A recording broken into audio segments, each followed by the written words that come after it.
kelompok 2, kelas B, akan mempresentasikan mengenai analisis pengkajian tentang kasus 2, di mana kelompok FG2 ini terdiri dari Ainun Fitri, Nurul Rizkia, Senalda Desaviani, saya sendiri, Safa Azahra, kemudian ada Sahifah, Syarmila, dan juga Vera Sutianingsih. Kita langsung masuk ke kolom yang pertama, yaitu identitas klien.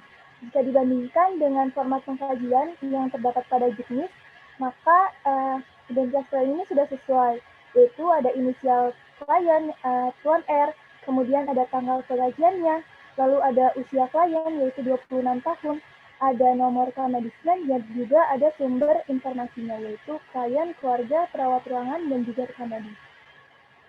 Next.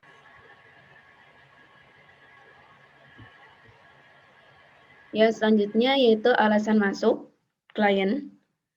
Klien dibawa ke rumah sakit karena kurang lebih 4 hari sebelum masuk rumah sakit, klien marah-marah seperti kesurupan, menghancurkan alat rumah tangga, sulit tidur, dan keluyuran. Klien marah pada omnya karena tidak diberi modal untuk membuka usaha. Klien mengatakan di rumah marah-marah hanya untuk menyampaikan pendapatnya. Jika dirinya ingin bekerja dan tidak hanya di rumah saja. Klien sempat kabur dari rumah dan ditemukan oleh keluarga di kantor polisi. Hasil analisis dari poin 2 ini, perawat belum mengkaji atau menanyakan terkait apa yang sudah dilakukan oleh keluarga dalam mengatasi masalah ini dan hasilnya bagaimana. Selanjutnya yaitu faktor predisposisi yang akan dijelaskan oleh teman saya. Kemudian ada faktor predisposisi. Nah, di sini kita melihat apakah klien pernah mengalami gangguan jiwa di masa lalu. Nah, pada formulir pengajaran itu mengatakan bahwa klien tidak pernah mengalami gangguan jiwa di masa lalu. Kemudian pengobatan sebelumnya tidak ada karena sebelumnya klien tidak mengalami gangguan jiwa. Nah, kemudian ada aniaya fisik, yaitu klien di sini sebagai pelaku dan korban, maksudnya di sini yang tengah itu korban saat usia 26 tahun dan klien juga sering ditolak saat melamar pekerjaan pada usia yang sama. Kemudian selanjutnya di sini juga ada kekerasan keluarga. Nah, di sini klien tidak pernah menjadi pelaku, korban maupun saksi. Tetapi di sini klien pernah melakukan tindakan kriminal, yaitu pada usia 26 tahun. Nah, penjelasannya yaitu klien tidak pernah mengalami gangguan jiwa di masa lalu. Nah, klien belum pernah melakukan rawat jalan ataupun dirawat di rumah sakit jiwa di masa lalu, dan klien baru pertama kali dibawa ke rumah sakit jiwa. Selanjutnya, nah di sini klien mengatakan dirinya dipukuli oleh 6 orang yang tidak dikenal yang menuduhnya mengambil handphone milik salah satu dari 6 orang tersebut dan dibawa ke kantor polisi. Nah, namun menurut keterangan dari keluarga, klien memang mengambil handphone milik orang lain dan sempat memulai kekerasan fisik terlebih dahulu sebelum akhirnya klien dipukuli oleh 6 orang tersebut. Nah, masalah keperawatannya yang di form pengkajian yaitu perilaku kekerasan. Nah, di sini berdasarkan referensi, data tersebut merujuk pada diagnosis risiko, yaitu risiko perilaku kekerasan terhadap orang lain. Selanjutnya, nah di sini juga dikaji apakah anggota keluarga klien pernah mengalami gangguan jiwa. Nah, di sini tidak ada anggota keluarganya yang mengalami gangguan jiwa. Kemudian tidak ada masalah keperawatan. Selanjutnya, nah di sini ada pengalaman masa lalu yang tidak menyenangkan, yaitu klien mengatakan dirinya merasa kehilangan sosok mentor ketika ayahnya meninggal dunia saat klien masih duduk di bangku SMA. Nah, klien ini mengaku saat ayahnya masih ada, klien tidak terlalu dekat dengan ibu, sehingga klien merasa sangat kehilangan saat ayahnya sudah tidak ada lagi. Nah, di sini ada masalah keperawatannya, yaitu berkepanjangan. Selanjutnya,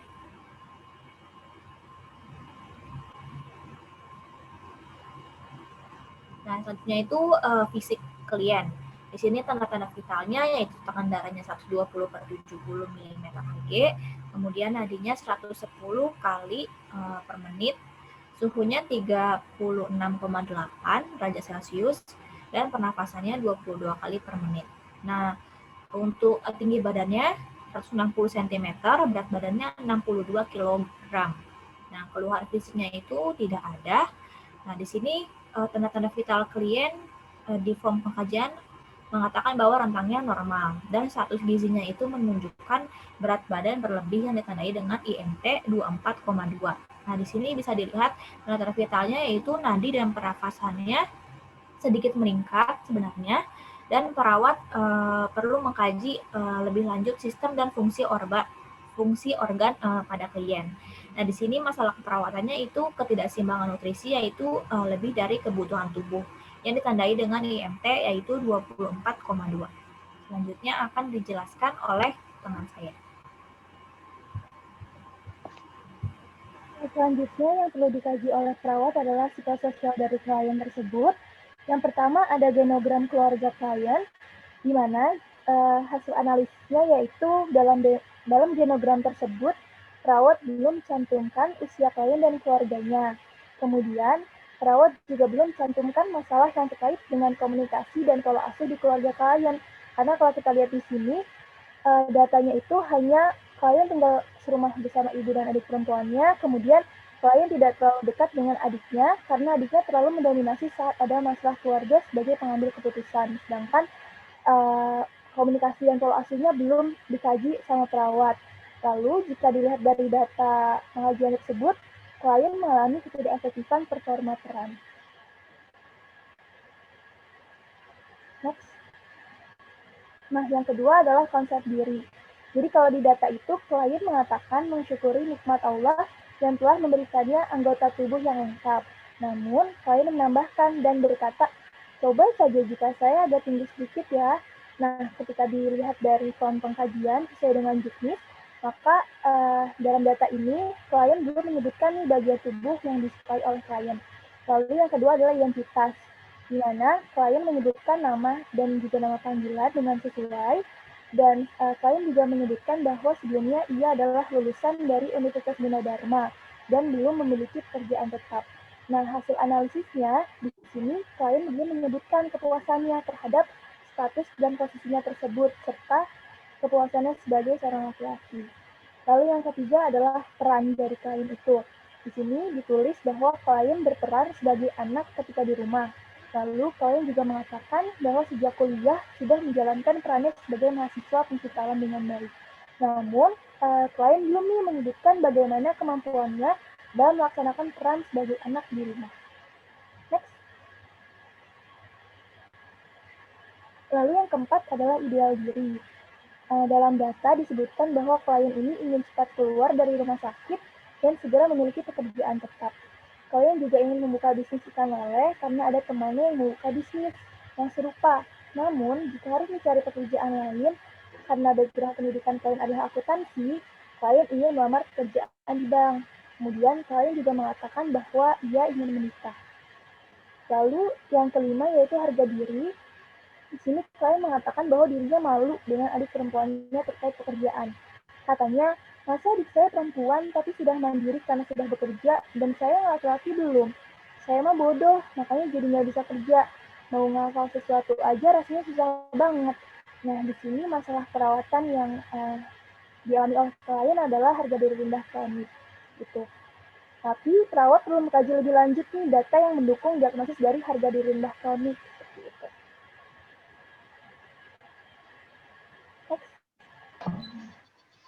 Selanjutnya ada status mental. Di sini kita lihat dari penampilan pasien tidak rapi. Nah, klien menggunakan pakaian itu sudah sesuai, namun penampilannya terlihat berantakan. Masalah keperawatan di sini adalah defisit perawatan diri berhias.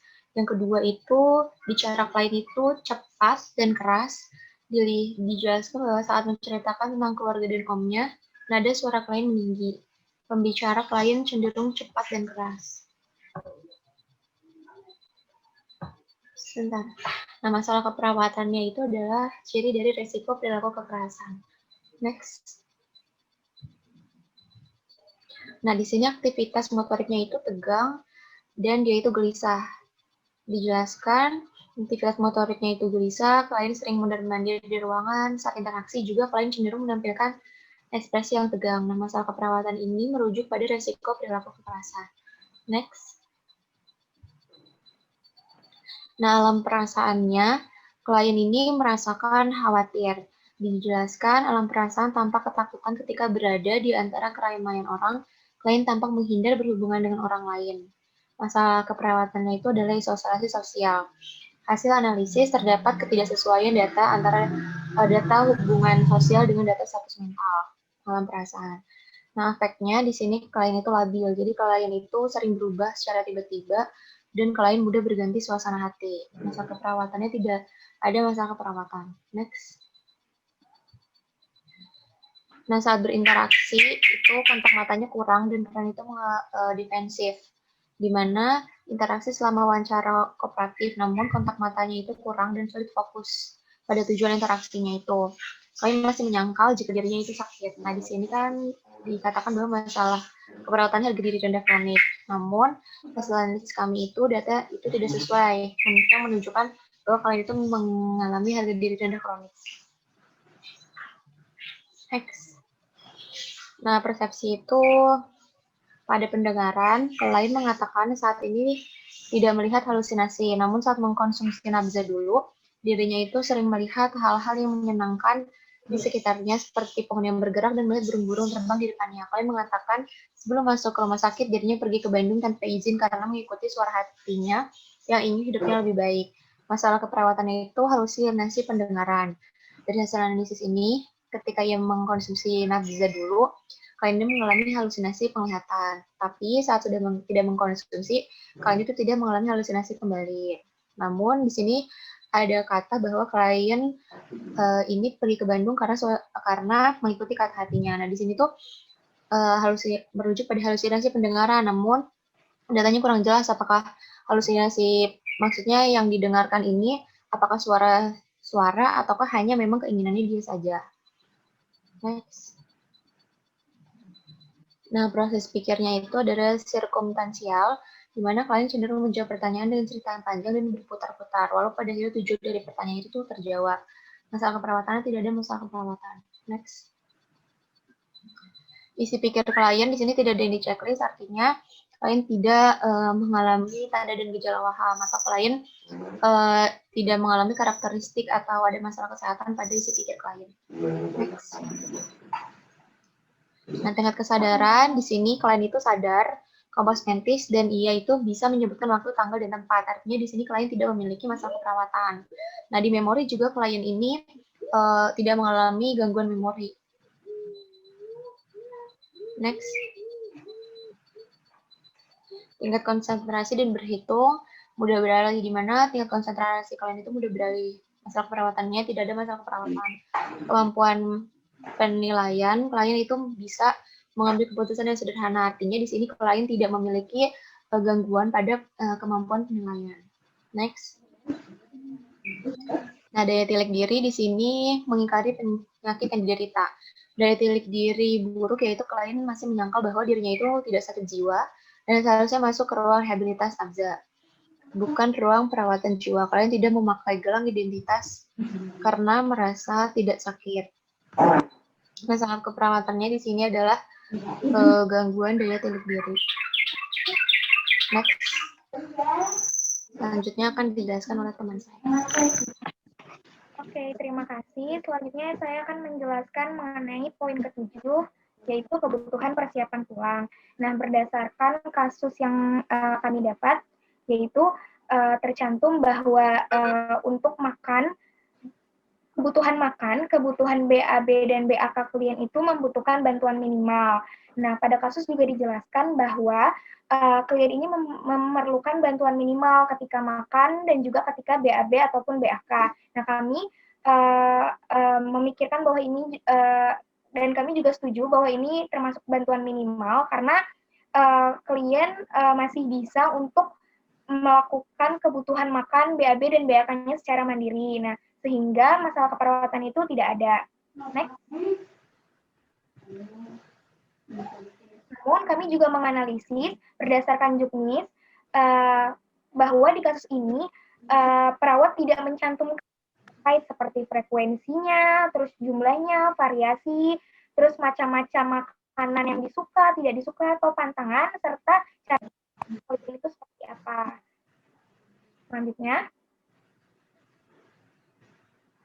Selanjutnya adalah kebutuhan mandi. Nah, di sini pada kasus dicantumkan bantuan minimal. Nah, kami juga setuju bahwa klien ini membutuhkan bantuan minimal karena klien masih mampu untuk menjaga kebutuhan tubuh, kebersihan tubuh, dan mandiri atau bantuan minimal. Nah, tetapi saat kita melakukan analisis dengan juknis, perawat tidak mencantumkan data terkait seperti frekuensi, cara mandi, menyikat gigi, cuci rambut, gunting kuku, cukur seperti cukur kumis, jenggot dan rambut, terus juga kebersihan tubuh dan bau badan dari klien, sehingga masih diperlukan data-data tersebut.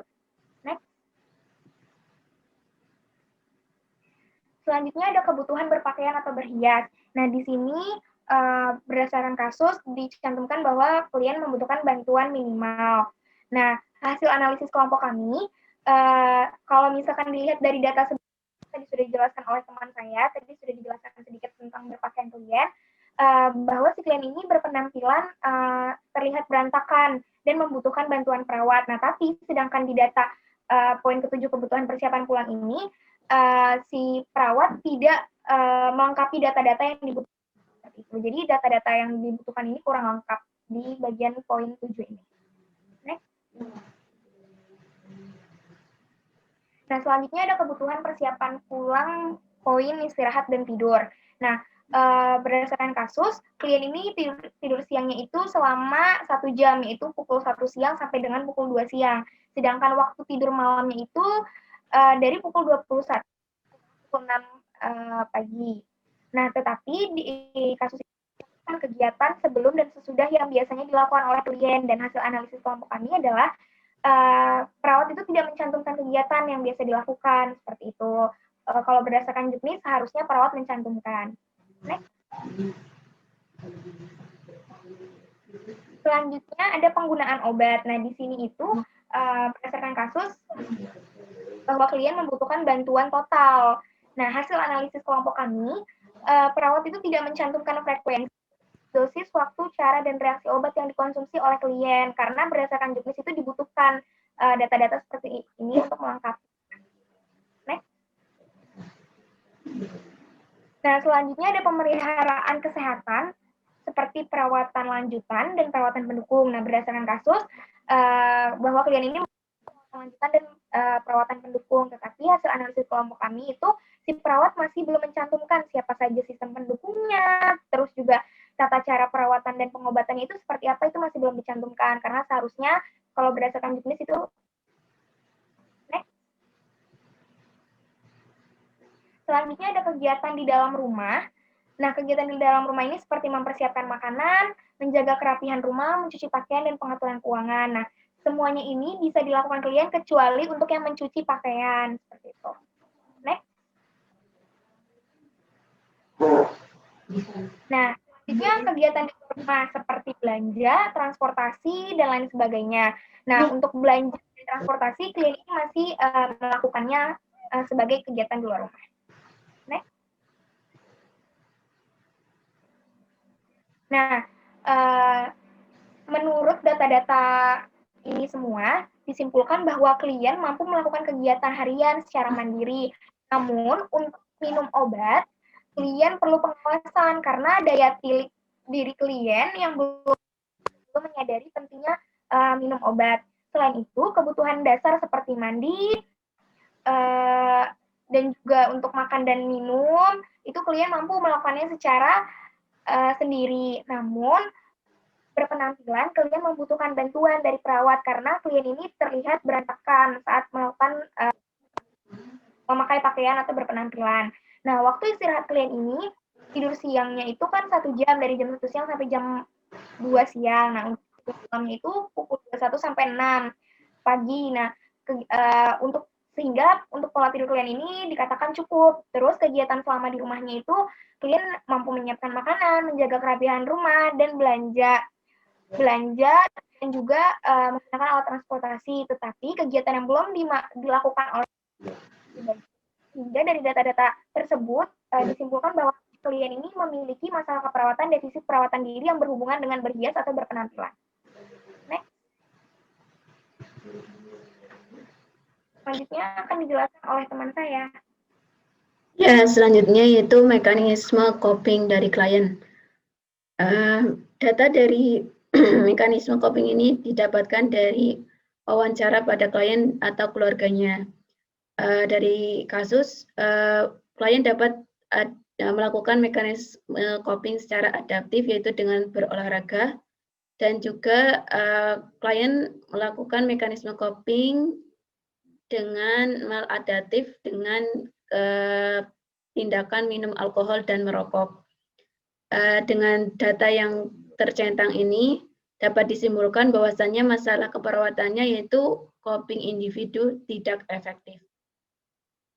Untuk analisis datanya sudah sesuai dengan Juknis karena sudah berdasarkan wawancara. Selanjutnya akan dijelaskan oleh teman saya.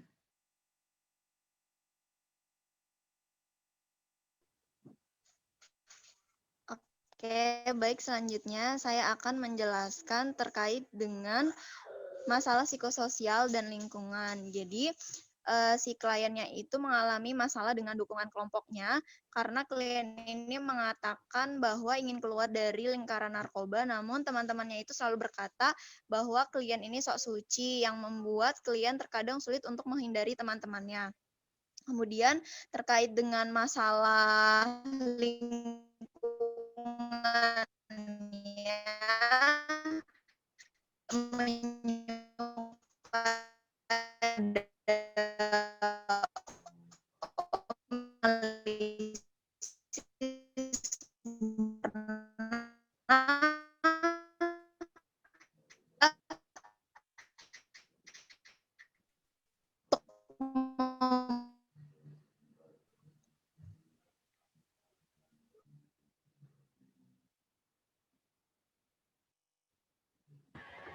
Ya, jadi karena saya sedang ada kendala sinyal, maka saya akan lanjutkan. Untuk masalah yang berhubungan dengan lingkungan, yaitu klien tidak menyukai lingkungan rumahnya karena benci pada om yang tinggal di dekat rumah. Nah, dari hasil analisisnya, klien tidak suka tinggal di rumah karena pendapatnya itu tidak didengar oleh omnya untuk memulai usaha, sehingga klien ini emosi dan melempar alat-alat rumah tangga tersebut. Kemudian masalah yang selanjutnya yang di checklist adalah masalah dengan pekerjaan, di mana klien ini berusia 26 tahun, laki-laki dan belum memiliki pekerjaan tetap. Klien tidak suka dengan keadaannya yang harus menjaga ibu di rumah, sementara adik perempuannya sudah bekerja.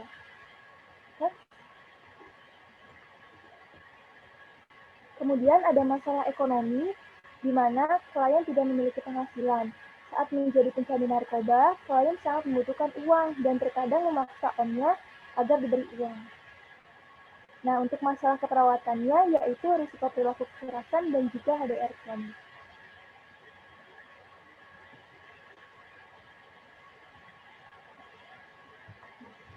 Oke, berikutnya ini terkait poin kurang pengetahuan tentang. Jadi, sesuai dengan hasil pengkajiannya, ada beberapa hal yang sudah di-checklist dari sana, yaitu yang pertama ada penyakit jiwa, lalu juga ada coping dan obat-obatan. Next, untuk analisisnya.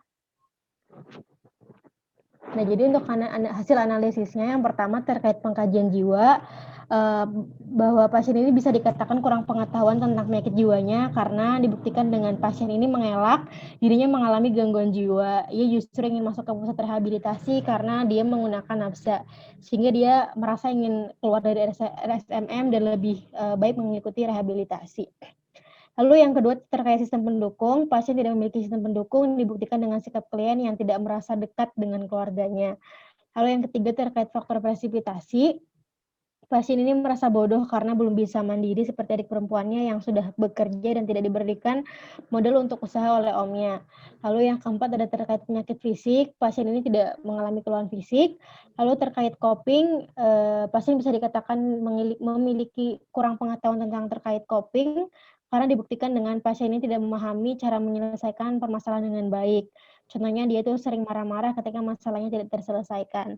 Lalu pengetahuan tentang obat-obatan, pasien ini tidak mengerti fungsi dan kegunaan dari obat-obatan yang diresepkan kepadanya, sehingga untuk pemberian obatnya itu dia perlu bantuan dari orang lain. Nah, kesimpulannya, pasien ini tidak memahami penyakit jiwa yang dialaminya, terus juga coping, dan obat-obatan yang dikonsumsinya. Untuk masalah keperawatan yang diangkat itu defisit pengetahuan.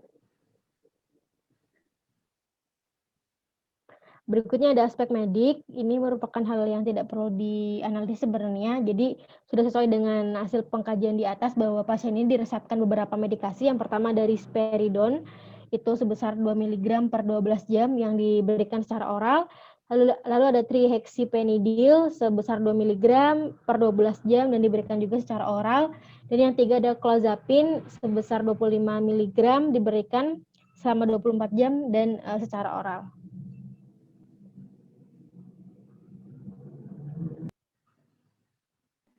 Baik, selanjutnya saya akan menjelaskan mengenai analisis diagnosis.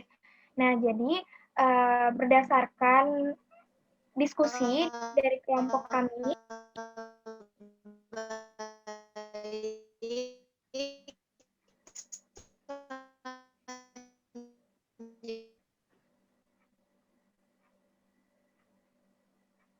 Oke, baik. Jadi berdasarkan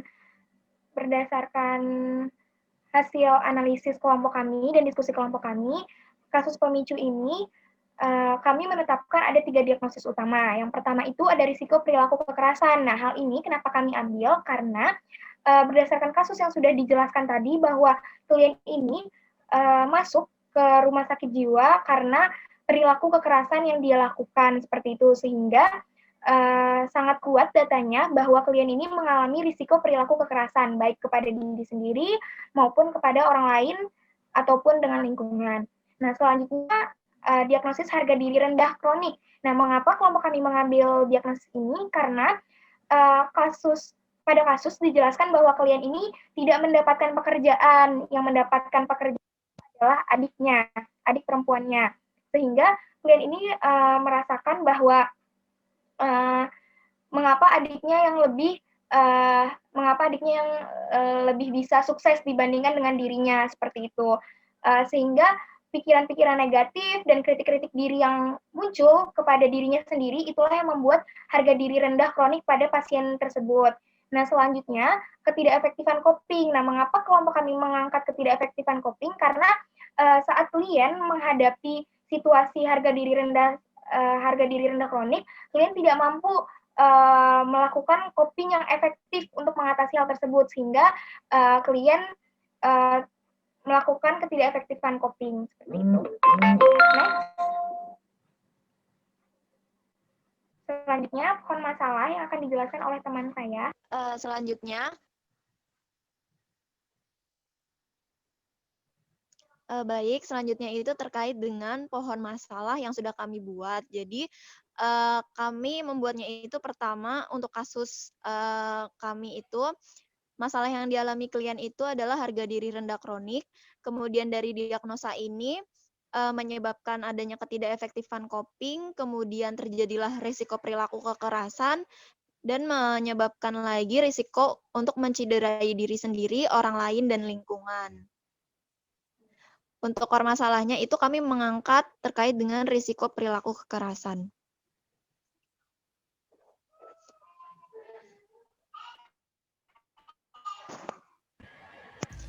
Sekian presentasi dari ini, kurang lebihnya mohon maaf. Wassalamualaikum warahmatullahi wabarakatuh.